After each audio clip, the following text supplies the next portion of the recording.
O, taas ang kamay ng mga mahilig kumain ng talong.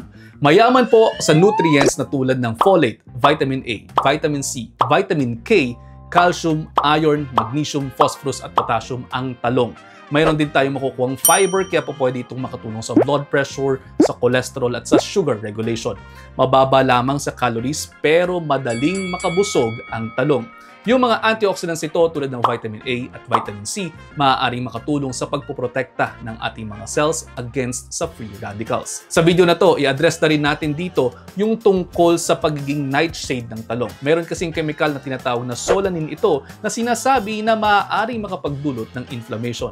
Pero sa katotohanang bagay po, kinakailangan ninyo ng around 130 mg of solanine para magkaroon ng epekto sa katawan na masama. Ang isang talong meron lamang around 11 mg kaya ilalabas lang din ng katawan mo yan. Wala naman siguro kakain sa inyo ng 10 piraso ng talong sa isang upuan, di ba? Tanong ko, meron nga ba? Pero kung nakakaranas kayo ng hindi magandang pakiramdam pagkatapos ninyong kumain ng talong, pwede nyo naman i-avoid.